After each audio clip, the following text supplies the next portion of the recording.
नमस्कार दोस्तों, स्वागत है आपका हमारे चैनल पर। जैसा कि आप जानते हैं कि हमारी संस्कृत में एक कहावत प्रचलित है, अति सर्वत्र वर्जते। किसी भी चीज़ की अति हानिकारक होती है। इसी कहावत से संबंधित इतिहास काल के बारे में हम आज बात करेंगे तथा इस पर भी चर्चा करेंगे कि वो कौन सा महापुरुष था जिसने उस समय इस विकट परिस्थिति में भारत की रक्षा की थी। आज हम बात करेंगे शुंग वंश के संस्थापक महाराजा पुष्यमित्र शुंग के बारे में। बहुत सी बातें प्रचलित हैं। इतिहासकार इन्हें अत्यंत असहिष्णु राजा बताते हैं। लोग इन्हें बौद्ध संहारक, स्तूप विनाशक के नाम से भी जानते हैं। परंतु सत्य क्या है, आज हम इसी बात का विश्लेषण करेंगे। तो पहले हम जानेंगे कि इनकी इतिहास के स्रोत क्या क्या है। इनका सबसे पहला उल्लेख मत्स्य पुराण, वायु पुराण, ब्रह्मांड पुराणों से मिलता है। पुराणों के अनुसार यह 36 वर्षों तक अपने राज्य पर शासन किए थे। इसके अलावा हर्षचरित, महाभाष्य, गार्गी संहिता, हरिवंश और दिव्यदान भी इनके इतिहास के जानने के अच्छे स्रोत हैं। अगर हम बात करें पुरातात्विक स्रोत के बारे में, तो अयोध्या का लेख जो अयोध्या के राज्यपाल धनदेव द्वारा लिखवाया गया है, विसनगर का लेख जो यवन राजदूत होलियोडोरस के द्वारा लिखवाया गया है तथा गरुड़ स्तंभ पर अंकित है, भरहुत का लेख जो वेष्टनी पर खुदा हुआ है, इनके बारे में जानने के अच्छे पुरातात्विक स्रोत हैं। अब हम बात करेंगे शुंग वंश की उत्पत्ति के बारे में। तो शुंग वंश के राजाओं के नाम के आगे मित्र शब्द जुड़ा हुआ है, जो पारसिक संप्रदाय में सूर्य को बोला जाता है। इसी कारण कई विद्वान इन्हें विदेशी मानते हैं, पर आधुनिक अध्ययन के पश्चात यह कथन सर्वदा अनुचित लगता है। भारतीय साहित्य शुंगों को ब्राह्मण मानता है।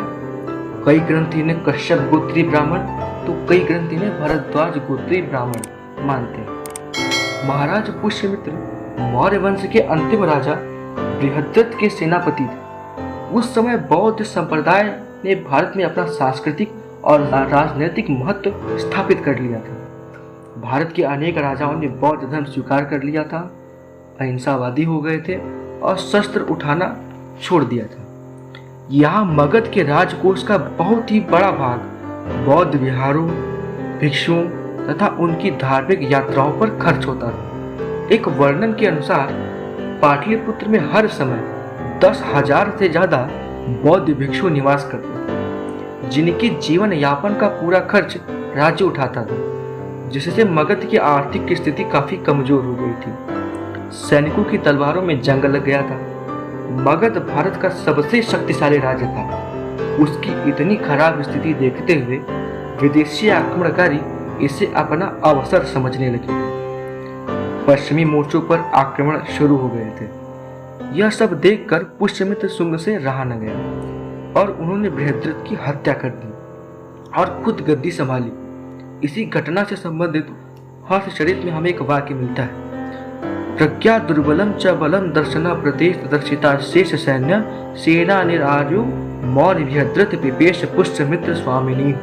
अर्थात सेनापति पुष्यमित्र शुंग ने सेना दिखाने के बहाने अपने बुद्धिहीन सम्राट की हत्या कर दी। ऐसा समय जब देश आंतरिक तथा बाह्य संकटों से जूझ रहा हो, पुष्यमित्र ने देश की बागडोर संभाली। उसके राजा बनते ही देश में उत्साह की लहर दौड़ पड़ी। जगह जगह सेनाएं संगठित होने लगी। सदियों से जंग लगी तलवारें अब चमचमाने लगी। परंतु देश बाह्य संकटों से जूझता। उसके पूर्व विदर्भ के राजा यज्ञसेन, जो बृहद्रथ के रिश्तेदार थे, उन्होंने मगध पर आक्रमण कर दिया। तब पुष्यमित्र का पुत्र अग्निमित्र, जो विदिशा का राज्यपाल था, उसने यज्ञसेन से युद्ध किया तथा उसे पराजित कर उसके राज्य को 2 भागों में विभाजित कर दिया। तदुपरांत यवनों का आक्रमण भारत पर होता है। यवन, जिन्हें हम इंडो ग्रीक के नाम से भी जानते हैं। इंडो ग्रीक वह प्रजाति थी जब सेल्यूकस और चंद्रगुप्त का युद्ध हुआ था, तो भागते समय कुछ यूनानी हिंदू कुश पर्वत पर ही रुक गए थे। उन्हीं बस्तियों में बसने वाले यूनानियों को इंडो ग्रीक बोला जाता है। इनके आक्रमण का उल्लेख हमें महाभाष्य के एक श्लोक से प्राप्त होता है, अरुणोदा यवना साकेतम अरुणोदा पवना माध्यमिका, अर्थात पहले यवनों ने साकेत पर आक्रमण और माध्यिका पर आक्रमण किया तथा दोनों को अपने अधिकार में ले लिया। दूसरा श्लोक है, तथा साकेतम आक्रमण्या पंचला माथुर्य स्तनस तथा पुष्पे प्राप्ते कर्तुकु प्राप्ते हिते, अर्थात साकेत के बाद उन्होंने क्रमशः मथुरा पांचाल को भी अपने अधिकार में ले लिया था तथा पाटलिपुत्र के समीप कुसुमपुरा में आकर रुके थे। यवन आक्रमण के दो मोर्चे थे, एक उत्तर में पांचाल तथा मथुरा, दक्षिण में गुजरात और चित्तौड़। इन दोनों मोर्चों का नेतृत्व क्रमशः डेमेट्रियस और मिनांडर कर रहे थे, पर ये दोनों सेनाएं आंतरिक कलह की वजह से भारत में ज्यादा समय टिक नहीं पाई और ये वापस लौट गए और सिंधु नदी पर अपना पड़ाव डाला। तब महाराजा पुष्यमित्र ने अपनी सेना लेकर सिंधु नदी के तट पर पहुंचे और दोनों सेनाओं के बीच युद्ध शुरू हुआ। महाराजा पुष्यमित्र ने यवनों को पराजित कर उन्हें खदेड़ते हुए आधुनिक ईरान में विस्थापित कर दिया। इसके बाद भारत पर कभी यूनानी आक्रमण नहीं हुए। अपनी राजधानी पहुंचकर पुष्यमित्र ने 2 बार अश्वमेध यज्ञ किए, जिससे कलयुग में अश्वमेध यज्ञ करने वाले इकलौते राजा बने। अगर हम इनके धार्मिक पक्ष पर दृष्टि डालते हैं तो हमें काफी अलग अलग तरह के मत मिलते हैं। लोग कहते हैं इन्होंने भिक्षुओं के सर लाने वालों को 100 दिनार देने का ऐलान किया था, परंतु ध्यान देने वाली बात यह है दिनार नाम की कोई मुद्रा भारत में स्थिति नहीं थी तथा मालविका अग्निमित्र के वर्णन के अनुसार बौद्ध राजा को जो प्रेतृत थे उनका प्रतिशोध लेने के लिए कुछ बौद्धों का समूह मिनांडर से जाके मिल गया था। इसका वर्णन मिलिंद पन्हो अर्थात मिलिंद के प्रश्न नामक नागार्जुन और मिनांडर संवाद से मिलता है, जिसके बाद मिनांडर बौद्ध हो गया था और मिलिंद नाम धारण कर लिया था। भिक्षुओं के सर काट कर लाने के लिए महाराजा पुष्यमित्र ने आदेश दिए थे, साथ साथ उन्होंने संबंधित विहारों को तोड़ने का भी आदेश दिया था। इससे यह सिद्ध हो जाता है कि महाराजा पुष्यमित्र ने खाली उन्हें ही सजा दी जिन्होंने देश के साथ द्रोह किया था। वही पुष्यमित्र के पुत्र अग्निमित्र ने सांची तथा भरूच के स्तूपों का पुनर्निर्माण कराया जो अशोक के काल के थे। लेकिन महाराजा पुष्यमित्र शुंग ने बौद्धों के राजनीतिक महत्व को भारत से बिल्कुल समाप्त कर दिया, क्योंकि उन्होंने भारत की सैन्य व्यवस्था को बिल्कुल जर्जर बना दिया था।